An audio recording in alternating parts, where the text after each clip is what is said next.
আসসালামু আলাইকুম প্রিয় বন্ধুরা, আমি মেহেদি হাসান মামুন। আমি সৌদি আরব থেকে বলছি। আমি বর্তমান সৌদি আরব প্রবাসী। আসল কথা, আমি বিদেশে আসার আগে আমি আসলে বাংলাদেশে ভালো একটা জব করতাম।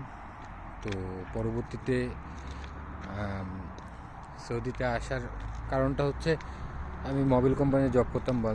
মোবিল কোম্পানি বলতে আর কি ইঞ্জিন অয়েল, যেটা ওরিয়েন্টে জব করা অবস্থায় আমার জব করতেছি আসলে কোম্পানি আমাকে দিয়ে, কোম্পানির যে মার্কেটটা খারাপ ওই মার্কেটটা দাঁড়ায় যাইতো, দেন আমাকে অন্য জায়গা দিত।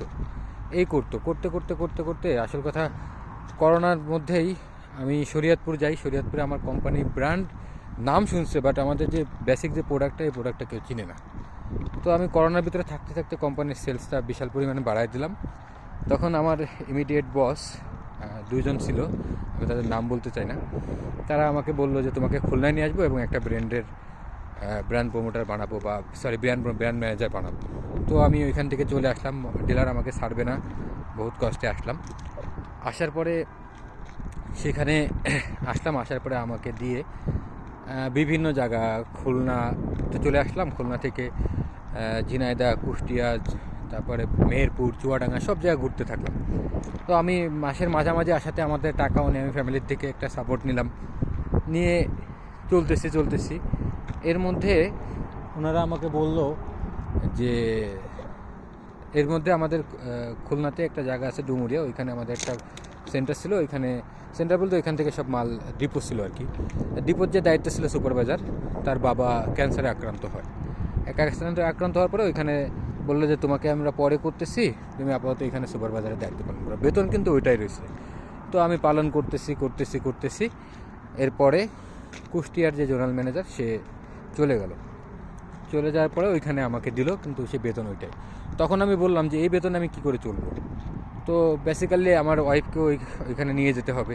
আমি বললাম এই বেতনে আমার পক্ষে সম্ভব না। আমার দায়িত্ব ছিল পাবনা, কুষ্টিয়া, রাজবাড়ির। তো পরবর্তীতে আমাকে কিছু টাকা স্যালারি বাড়ায় ওইখানে দিল, আমি ওখানে করতেছিলাম। এর মধ্যে আমি যে শরীয়তপুরের যে মার্কেটটা রেখে আসছিলাম, ওইখানে একটা লোককে দিছে, সে 2-3 বার কোম্পানির টাকা আত্মসাৎ করছে, 2 লাখ করে, 1 লাখ করে। পরবর্তী ওইখানে ঝামেলা মিট করার জন্য আমাকে পাঠালো, আমি মিট করলাম। দেন আমাকে কুষ্টিয়া থেকে আবার নিয়ে আসলো শরীয়তপুর, বরিশালের দায়িত্বে। ওটা করতে রেডি করলাম, ওই মার্কেটটা আবার ফিরে দাঁড়া করলে পরে আমাকে বললো তোমাকে রংপুর ট্রান্সফার। তো খুলনা থেকে রংপুর অনেক ডিস্টেন্স। এর মধ্যে আমার ওয়াইফ প্রেগনেন্ট ছিল, বাচ্চা হবে। তো বাচ্চা হওয়ার জন্য, মানে আমার ওয়াইফের বাচ্চা হবে তার 10-15 দিন আগে আমাকে বলতেছে রংপুর যেতে।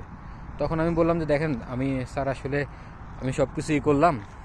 কোম্পানির সিও আমাকে বললো, আমি সিওকে বললাম যে স্যার এই অবস্থা, আমার ওয়াইফের এই অবস্থা। তা বললো যে ঠিক আছে, তুমি যদি যেতে না চাও জোর করে পাঠানোর দরকার নেই। তখন আমার ইমিডিয়েট বস বললো না তুমি যাও, ওইখানে গেলে তোমার এই হবে ওই হবে। তো আমি একটা পর্যায়ে আমার ওয়াইফের সাথে আলাপ করে ভাবলাম যে জবটা ছেড়েই দিই, কারণ এত দূর যে আমার বাচ্চা হবে, সেই সময় যদি আমি না থাকতে পারি তা কী করে হয়। আর একটা বিপদ আপদ শুনে রংপুর থেকে খুলনা আসতে গেলেও সবসময় গাড়ি বা ট্রেন অ্যাভেলেবেল না। তো সেই ক্ষেত্রে আমি ঈদ পর্যন্ত করলাম। করে ঈদের আগে, বলতে চাইনি, আমার উপরে এক বস ছিল, সে কিছুটা বুঝতে পেরে সে আমাকে দিয়ে মার্কেট ক্লিয়ারেন্সটা নিল, যে মার্কেটে আমার কোনো বাকি বা কিছু নেই। তো দেওয়ার পরে এরপরে শুধু বোনাসটা আমাকে দিল, আর বেতনটা আমাকে দিবে করে ঘুরাইলো, দেয় না। পরবর্তী বেতন আর দিল না। তো তখন আমি জবে ঢুকবো, 2 জায়গায় আমি কন্ট্যাক্ট করছিলাম, 2খানে আমার হয়ে গেছিলো ভালো 2টা লুব্রিকেন্ট কোম্পানিতে। এক জায়গায় টিএসএম হিসেবে ইন্টারভিউ দিয়েছিলাম, কিন্তু আমার সবচেয়ে ভালো লাগছে যে কোম্পানিটা লাস্ট আমাকে অফার করছিল, যে বিজনেস ডেভেলপার হিসেবে। ঠিক আছে, তো সেইখানে জয়েন করলাম, সেইখানে করতেছি। আর ওই সময় 2023-24 সালে 22-এর লাস্টে আর 23-এর দিকে আপনার বাংলাদেশে কিন্তু ডলার সংকট হিউজ পরিমাণে বেড়ে যায়।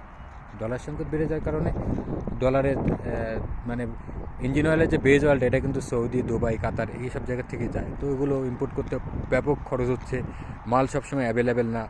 তো সব কিছু কারণে দেখলাম যে মার্কেটের অবস্থা খুবই খারাপ, মানুষ আসলে ডুপ্লিকেট মালের দিকে ঝুলে পড়ছে। তখন আমি চিন্তা করলাম যে আমি চাকরিটা ছেড়ে দেবো। এর মধ্যে কোম্পানির অবস্থা কিছুটা খারাপ হয়ে গেল, তারা 2-3 মাসের স্যালারি আটকায় দিল। আমি এখনও ওই কোম্পানির কাছে 2-3 মাসের স্যালারি পাই। তো আমি কোম্পানির নামটা আসলে উল্লেখ করতে চাচ্ছি না, যেহেতু কোম্পানির মান সম্মানটা আমি চাচ্ছি না যথেষ্ট। তো আমি চাকরি ছেড়ে দিয়ে বিদেশে আসার জন্য চেষ্টা করলাম। তো আমি আমার ফুফাতো বোনাইকে বললাম, সে কাতারে থাকতো, সে বললো যে ভাইয়া অবস্থা খুব খারাপ, আসার দরকার নেই, কেন আপনি পারবেন না, শিক্ষিত মানুষ। তো এরপরে আমার একটা ভাগিনা ছিল, ওকে বললাম যে তুই আমাকে একটু নিয়ে আয়। তা ও কথা বলে ঠিক আছে মামা আসো। ও আমাকে প্রথম বললো 2-2.5 লাখ টাকা খরচ হবে। আমি সেভাবে একটা প্রস্তুতি নিয়ে আমার বাইক টেক সব বিক্রি করলাম, পাসপোর্ট করলাম, সব কিছু করলাম। এখন আমি তো ওই সম্পর্কে, বিদেশ সম্পর্কে আমি কিছুই জানি না, একেবারে অবগত না। তো সেই ক্ষেত্রে আমার পাসপোর্ট করলাম, মেডিকেল করলাম, মেডিকেল রিপোর্ট দিতে অনেক টেনাই করলো, টাকাও হিউজ পরিমাণ নিলে, বললো যে আমি কন্ট্যাক্ট করি, এখন শীতের সময় অনেক ঝামেলা হচ্ছে। তো কন্ট্যাক্টে গেলাম, 30,000 টাকা দিয়ে করলাম। আসলে না জানা থাকলে যা হয়, পরবর্তীতে আপনার সৌদি থেকে এখন ভিসা পাঠাবে, ভিসা পাঠাতে আজকে এই ঝামেলা, কালকে ওই ঝামেলা, আজকে এই ঝামেলা, কালকে এই ঝামেলা, এই করতে অ্যাট লাস্ট আসলো আমার ভিসা। আসার পরে এবার আমার টাকা অ্যারেঞ্জ করতে কিছুটা কষ্ট হয়ে গেল। কীরকম? ও আমাকে বললো 2-2.5 লাখ টাকা হয়ে যাবে। এখন বলতেছে 2 লাখ টাকা আমি দিছি, বলতেছে আরও 2 লাখ দেওয়া লাগবে। তখন আমি কি করব? তখন আমার প্রবাসী কল্যাণের লোনের জন্য আমি অ্যাপ্লাই করছিলাম একটা দালালের মাধ্যমে। সে দালালটা আসলে আমি আপনাদের সাথে নাম এখন উন্মোচন করবো না, পরে একসময় বলবো। তো সে দালালটা আমার টাকাগুলো ঠিকই খাইছে, কিন্তু আমার কাজ করেনি। লাস্টে ওইখান থেকে 1 লাখ টাকা অ্যারেঞ্জ করলাম আমার বাবার থেকে। আমি সব টাকা নিজেই করছি, আমার বাইক, আমার ওয়াইফের স্বর্ণটন এগুলো রাইখেই করছি, লোন টোন করে। তারপর টাকা দিয়ে আমার ভিসার মেয়াদ শেষ হয় 10-15 দিন আগে আসলাম। এসে এখন আমাকে তো বলছে যে 6 মাসের আকামা দিবে, এর মধ্যে কোনো কোম্পানিতে অ্যাপ্লাই করায় দিবে, সব কিছু বলছে। কিন্তু এসে দেখি যে আসলে চেহারাটাই পুরো ভিন্ন। তো আমি জবে ঢুকবো, জবে ঢোকার জন্য নিনজা নামে এখানে একটা প্রতিষ্ঠান আছে সৌদি আরবে, এইখানে ঢুকবো। আমার সব কিছু ট্রেনিং করলাম। এখন এইখানে ঢুকতে গেলে সৌদির 3,000 রিয়াল, মানে বাংলার 1 লক্ষ টাকা দিতে হবে। এখন এই টাকা আমি কোত্থেকে ম্যানেজ করি? বাড়ি তো কিস্তি তুলে আসছি, বাড়ি তো ভাবছি আসার পরই স্যালারি পাবো, এখন এই টাকা কই পাবো? এখন আকামাটা মেলা ঝাইঝামেলার পরে পাইলাম 3 মাসের আকামা দিল, আমাকে তো বলছে 6 মাসের দিবে। এখন আমি যার মাধ্যমে আসছি তাদের জিজ্ঞেস করলাম, 6 মাসের দিবে বলছে। তারপরে যে আনছে তার মাধ্যমে পরিচয় হলো, জিজ্ঞেস করলাম না 3 মাসেরই। এখন তো পড়ে গেলাম বিপদে। এর মধ্যে আমি নিনজাতে ঢুকলাম, ঢোকার পর ওরা কিছুদিন ডিউটি করে অফ করে দিল, করলো আরেক জায়গা দিচ্ছি। এই করতে দিল। আমার অ্যাপয়েন্টমেন্ট লেটার আসে, জয়েনিং লেটার আসে না। এক পর্যায়ে সব কিছু ওকে হয়ে গেলো, আমার আকামার মেয়াদ আর 10-15 দিন আছে। তো আমি 1.5-2 মাস চাকরি করার পরে আমাকে মাত্র আধা মাসের স্যালারিটা আসলো আমার এসে। এখন ওইখানে নিজের ব্যাঙ্ক অ্যাকাউন্টে প্রথম মাসেরটা এভাবে আসবে, পরের মাসেরটা যে কোনোভাবে আমি অ্যারেঞ্জ করলাম। করার পরে আমি ব্যাঙ্ক অ্যাকাউন্ট করলাম, সবই করলাম। করাটার পরে আমাকে বললো যে তোমার জয়েনিং লেটার আসবে, কিন্তু তুমি আসলে তোমার অন্য জায়গায় ট্রান্সফার হচ্ছে। এখন ভাই আমি 5 তারিখে স্যালারি পেলাম, 11 তারিখে আমার মেয়াদ শেষ। তো আমি 5 তারিখে নিশ্চয়ই রুম ভাড়াটা সব দিয়ে দিচ্ছি, খাওয়া খরচ তো সব কিছু করছি। এখন আমাকে 10-11 তারিখে এটা বলতেছে যে তোমার 9 তারিখে বলতেছে তোমার ওইখানে যাওয়া লাগবে। আমি ছিলাম ওয়াদি লেবন নামে একটা জায়গা সৌদিতে, 34 নম্বর রিয়াদের। তো আমাকে দিল মাহাদিয়ায়। এখন আমি যাব, কি করে যাব? এর মধ্যে আমি একটা সাইকেল কিনছিলাম যে ওইখানে যাতায়াতের জন্য, সে সাইকেলটা সেল করে দিলাম, দিয়ে ওই টাকা দিয়ে আমি 2-3 দিন যাতায়াত করলাম।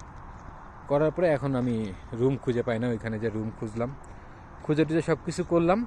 2-3 দিনের মাথায় আমাকে বলতেছে ওই গ্রুপের যে অ্যাডমিন, সে আমাকে, হোয়াটসঅ্যাপে একটা গ্রুপ ছিল, গ্রুপের যে অ্যাডমিন সে আমাকে ফোন দিয়ে বলতেছে, মেসেজে বলতেছে হোয়াটসঅ্যাপে যে দেখছিস তোর আকামার মেয়াদ নেই। হ্যাঁ মেয়াদ শেষ হয়ে গেছে। কয় তুই আর ডিউটিতে আসবি না। পরে আমি জিজ্ঞেস করলাম, ফোন দিলাম সবাইকে, যারা আছে, বললো কোনো সমস্যা নেই আলাদা। কিন্তু আমি এর আগে একজনের দেখছি যে এরকম মেয়াদ নেই, সে কাজ করে গেছে জোর করে, কিন্তু বেতন করি কিছুই পায় না। এখন আমি বিদেশে আসছি, আমাকে কে দেখবে? ও আমাকে একটা জায়গা উঠাই দিয়ে চলে গেছে রুমের জন্য। তো ওইখানেও অনেক ক্রাইসিস গেছে, কারণ ও প্রত্যেক দিন দূর ওর থেকে ওই পর্যন্ত আসতে যেতে আমার অনেক সমস্যা হইতো। ও আমাকে কয়েকদিন নিয়ে বললো তোমরা নিতে পারবো না, কিন্তু আমি নতুন মানুষ, তারপর আমি একা গেছি। রাতের বেলা পানি কোম্পানি গাড়ি আছে, ওরা এদিকে আসে আর কি, ও যেখানে থাকে, সে গাড়িতে করে বসে থেকে রাত 9টা-10টার সময় রুমে আসতাম, 11টার সময় রুমে আসতাম। তারপরে একটা সময় যা রুম পাইলাম। এখন আমার যে নিয়ে আসছে সে বলছে যে তোমার কোনো ব্যবস্থা আমি করতে পারবো না, তোমারই করতে হবে। তখন আমি বাড়ির থেকে টাকা এনে রুম ভাড়া দিয়ে আমি থাকলাম ওইখানে। তো যাই হোক, পরে আমাকে ওয়াদি লেবন থেকে মাহাদিয়ায় দিল, মাহাদিয়ায় আমি গেলাম। মাহাদিয়া যাওয়ার পরে ওইখানে মাহাদিয়ায় 2-3 দিন ডিউটি করার পরে এইটা কথা বললো যে তোমাকে লাগবে না। তখন আমি কি করব? তখন আমাকে যে আনছে তারে কল দিল, আমি করলাম কোনোভাবে কোনো কিছু না। তাকে আমি বললাম আমি কী করে আসবো, এখান থেকে তো রুম ছেড়ে দিতে হবে, কী করা যায়। ও তোমার ইচ্ছা। আসলাম, আসার পরে ও আমাকে যে এখানে উঠাবে আমাকে দাঁড়াতে বললো। আমি 1-1.5 ঘন্টা, 2 ঘন্টা, 3 ঘন্টা, 4 ঘন্টা দাঁড়াচ্ছি, সে আসে না। পরে মেলা কষ্ট যেখানে লোকেশন ছিল সেখানে উঠলাম। সেই রাতে নাকি তাকে আবার পুলিশে ধরছে। যাই হোক, কী একটা মাদক কেস না কী কেসে জানি না সঠিক। তার হচ্ছে গাড়িতে হয়তো বা কোনো যাত্রী ছিল, সে গাড়ি চালাইতো, তো হয়তো বা যাত্রীর দ্বারা ছিল, সেই বাবদ তাকে ধরছে। তো ওই রুম থেকে বললো তুমি আর এখানে থাকতে পারবে না। তখন আমি কি করব, আমি ওই রুমটা সকালবেলা আমার এক চাচারে ফোন দিয়েছিলাম। চাচা বললো যে আসো। পরবর্তীতে চাচা বললো যে আমার কোম্পানি গাড়ি যাবে, ওইখানে এসো। চাচা বললো যে তোমার আকামার মেয়াদ নেই, তোমাকে আনা যাবে না। ভালো কথা। তারপর কি করব, খুব একটা অসহায়ত্ব অবস্থা পড়ে গেলাম, কেউ নেই পাশে। তখন আমার এক ফ্রেন্ড থাকতো, কিন্তু তার মাধ্যমে আমি সৌদিতে যাই নাই, যে তাকে আমি রিকোয়েস্ট করব। তখন তাকে বললাম যে বন্ধু, আমার বাসার থেকে ফোন টোন দিল। তারা বললো যে ঠিক আছে, আমার এখানটা রুম আছে, রুমে যা। রুমে গেলাম। রুমে যাওয়ার পরে তা ওইখানে থাকতাম, যেয়ে দেখি যে ওইখানে সব নতুন নতুন লোক এনে রেখে দিছে, তাদের কোনো আকামা আসেনি, কাজ নেই। তো আমাদের এলাকারও কিছু লোক ছিল ওইখানে। তো আমি কিছুদিন থাকলাম, থাকতে থাকতে দেখি যে থাকা খাওয়ার খুবই সমস্যা। আমি কিছু চাল নিয়ে আসছিলাম, আমার 10 কেজি চাল কিনা ছিল, সব কিছু ছিল, ওগুলো খাওয়া দাওয়া শেষ। এখন আমি একটা জায়গায় যেখানে কাজে ঢুকতে যাই 800 টাকা, 1000 টাকা, 1000 রিয়াল আমার দ্বারা ঘুষ চাই। পরে কি করব, আমাকে যে নিয়ে আসছিল যার মাধ্যমে তাকে সে একদিন আসলো, তারে বললাম, সে আমাকে একটা জায়গায় কাজ ঠিক করে দিল। তো সেখানে আমি কাজ করতে থাকলাম। প্রতিদিন সকালে যাই, বিকালে আসি, 60 টাকা ঘন্টা আর কি। সৌদির ইয়েতে থাকা খাওয়া সব কিছু নিজে, শুধু সে গাড়িতে নিয়ে দিয়ে আসবে আর আনবে। ওই অবস্থায় কাজ করতেছি। একটা পর্যায়ে যে কাজের থেকে আসি, এসে দেখি যে রুমে খাওয়ার কিছু নেই, আর সেই সময় আমাদের টাকাও নেই, আমি কী করে চলবো। তো ওই সময় আমি ওই লোককে বললাম যে আমাকে কিছু টাকা দেন। 100 টাকা দিল, সৌদির 100 রিয়াল। তো সেইখান থেকে আমি বাসায় আবার 32 টাকা পাঠিয়ে দিলাম, আমার মেয়ের ওষুধ কেনা লাগবে না কি জানেন বাবদ দিয়ে দিলাম। দেওয়ার পরে এরপরে বাকি টাকা আছে। এখন এই করতে করতে কয়দিন চলা যায়, 1 মাস 20 দিন পরে বেতন দিবে, টাকা নেই। বাংলাদেশ থেকে 2000 টাকা আলাদাভাবে নিয়ে আসছিলাম, সেই টাকাও এখান থেকে ভেঙে খাওয়া হয়ে গেছে। কাজের থেকে এসে দেখি রুমে অনেকদিন না খেয়ে রয়েছি। সকালবেলা কাজে গেছি, নাস্তা করার টাকা নেই, না খেয়ে কাজ করছি, দুপুরবেলা কোনো মতে খাইছি। এভাবে করে করতে করতে এখন মোটামুটি এই 6 মাস 1.5 বছর হচ্ছে। ওইখান থেকে কন্ট্রাক্টরের আন্ডার থেকে বাদ দিয়ে কোম্পানি সরাসরি নিছে, কিন্তু এইটার জন্য আমার অনেক ত্যাগ করতে হয়েছে। কন্ট্রাক্টর তো ছেড়ে দিবে না আমাকে, পরবর্তীতে সে আমাদের তুলে নিয়ে যাবে, এই করবে। হ্যাঁ, একটা পর্যায়ে কোম্পানির আন্ডারে আসলাম। আমরা যে রোজার মাসে খুব কষ্ট করে, ওই সময় রোজার মাসে তো ডিউটি কম, 6 ঘন্টা সৌদিতে বেসিক ডিউটি, ওইটা করলাম। সেইটার টাকাটা উনি ঈদের পরে কেটে নিল, যে এখানে কেন আসছি। তো তারপরে কোম্পানি এখানে করতে কোম্পানি আমাদের আলাদা রুমে থাকতাম, আর কোম্পানি এখানে কাজ করতাম। পরবর্তীতে কোম্পানি রুমে নিয়ে আসছে, এখন আমাদের কাফেলা করছে। কিন্তু ভাই, এই সর্বোপরি কথা হচ্ছে, একটা দালালরা অনেক কিছু বলবে, আপনাদের কাছে টাকা নেবে। দেখেন, আমি আপনাদের সত্য কথা বলে দিই, 2,30,000 টাকা, 40,000 টাকা খরচ হয় 3 মাসের যে আকামার ওরা নিয়ে আসে, ওটা আসে পাসপোর্টের সাথেই থাকে। আপনি সৌদিতে ইন করলে 3 মাসেরটা পাবেন, ওইটাই আপনাকে নিয়ে আসবে। কিন্তু আপনাকে বলবে যে 1.5 বছরের আকামা দেবো, এই দেবো, ওই দেবো। আসবেন, ম্যাক্সিমাম সত্যটা, বাস্তব বলে সত্য কথা এটা। দালালরা তো অনেক প্রলোভন দেখবে কোম্পানির বিষয়ে, হ্যাঁ তেন এসে ভাই, যদি কষ্ট করার মন মানসিকতা থাকে তাহলে আসেন ভাই, না হলে সৌদিতে এসেন না। আমার মতন ছেলে 12 ঘন্টা ডিউটি করে এসে আমি এখানে তারপর রান্না করি, তারপরে খাই। তা বুঝতে হবে যে লাইফটা কেমন। শুক্রবারে, যে আজকেও শুক্রবার, আমি ডিউটি করে এসে যে আপনাদের জন্য একটা সচেতনামূলক ভিডিও বানাচ্ছি আর কি। তো এই হচ্ছে অবস্থা। সবার কাছে রিকোয়েস্ট, আরও অনেক কাহিনী আছে আমার। এটা তো একটা সর্বাঙ্গীন, বিদেশে আসার আগে সব কিছু চিন্তাভাবনা করে, আর সাপোর্ট পরের ব্যাপার, নিজের আগে কষ্ট করার মন মানসিকতা নিয়ে আসতে হবে ভাই। এখানে আসলে দালালরা অনেক বলবে, অনেক প্রলোভন দেবে, লাগবে, লাস্টে আপনাকে দালাল ফেলে রেখে চলে যাবে। ঠিক আছে, এই হচ্ছে কথা। আল্লাহ হাফেজ। পরবর্তীতে আমি আরেকটা কোনো একটা ব্যাপার নিয়ে, বা সৌদির আমার জীবনে বাস্তব একটা কাহিনী নিয়ে, বা অন্য কারোর জীবন কাহিনী নিয়ে আপনাদের মাঝে তুলে ধরব।